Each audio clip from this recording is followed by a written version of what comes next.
ক্রেতা সেজে প্রায় 4.5 লক্ষ টাকার সোনার অলংকার নিয়ে চম্পট দিল দুষ্কৃতীরা। চাঞ্চল্যকর ঘটনাটি ঘটেছে মালদা শহরের গৌড় রোড এলাকায়। বুধবার বিকেলে ঘটে ঘটনাটি। রীনা রায় নামে এক বিধবা মহিলা দোকানটি চালান। গত 2 বছর আগে তার স্বামী প্রয়াত হয়েছেন। 2 ছেলে মেয়েকে পড়াশোনার পাশাপাশি সংসারের দায়িত্ব ঘাড়ে নিয়ে নিজেই দোকানদারি করেন ওই মহিলা।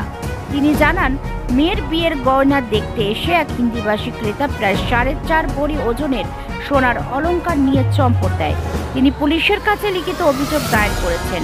স্বর্ণ অলংকারের বাজার মূল্য প্রায় 4.5 লক্ষ টাকা।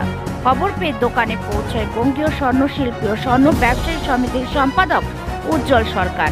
তিনিও পুলিশকে আবেদন করেন চুরি যাওয়া অলংকার উদ্ধার করার জন্য। সিসি ক্যামেরার ফুটেজ দেখে ঘটনার তদন্ত শুরু করেছে ইংরেজবাজার থানার police. Bureau report, news 24 Bangla live. প্রথমত হচ্ছে আমি গৌড় রোডে দোকানদারি করি। আমার কনকলতা জুয়েলারি আমার দোকানের নাম। আমি একাই এই দোকানটা চালাই। আমার স্বামী বিগত উনি 2 বছর হয়েছেন চলে যাওয়া। তো আমার এক ছেলে আছে, পড়াশোনা করছে। তা আমি মানে কী করবো ভেবে পাচ্ছিলাম না। ছেলে বললো যে মা দোকানদারিটা করো। ছেলে মেয়ে আমাকে পথে অগ্রসর দিয়েছেন যে আমি দোকানদারিটা করছি, জাস্ট সামান্য পুঁজি নিয়ে। তো এই পুঁজিটা নিয়ে আমি যে দোকানদারিটা করছি, তো এক কাস্টমার এসে আমাকে বললেন, হঠাৎ করে দেখছি একটা কাস্টমার আসলেন, এসে আমাকে বলছেন যে আমার মেয়ের বিয়ে, আপনি গয়না দেখান। তো প্রথমত লোকটাকে দেখে আমার করছিল। আমি বললাম যে ঠিক আছে, আপনি কী ধরনের গয়না দেখবেন। তো আমি সেরকম বেশি বড় গয়না দেখাতে পারবো না, ছোটোখাটো আছে। তো ওনাকে ছোটোটা প্রথমে দেখালাম, উনি নিলেন না। বলছে না না, আমার বিয়ের জন্য বিয়ের গয়না নেবো, এগুলো আমি মনে হয়। তো ছেলের চেন, আংটি, 3 জোড়া কানের, এগুলো সব দেখালাম। তো উনি আমাকে বললেন যে ঠিক আছে, এটাকে রাখেন, নেকলেস দেখান। আমি নেকলেসটা জাস্ট বের করতে গেছি আমার আলমারি থেকে। বের করতে গিয়ে দেখছি যে উনি মানে এখানে আমি রেখেছিলাম গয়নাটাকে আমার এই ড্রয়ারে, এই যে ড্রয়ারটা দেখুন, এই ড্রয়ারে আমি এখানে রেখেছিলাম। রেখে নিয়ে আমি ওনাকে বললাম যে আপনি বসুন ওখানটায়। উনি বারবার করে দাঁড়িয়ে যাচ্ছেন। আমি বলছি আপনি বসুন, বসে দেখুন গয়নাটা। উনি বসছেন না। তারপরে আমি গয়নাটা বের করে দিয়ে দেখছি যে বের করে জাস্ট আমি কাঁচের দিকে তাকিয়ে দেখছি উনি আর নেই এখানটায়। আমি তৎক্ষণাৎই গ্রিলের শাটার টেনে তালা দিয়ে আমি বেরিয়ে দেখছি উনিও নেই, মানে রাস্তাতেও দেখছি নেই।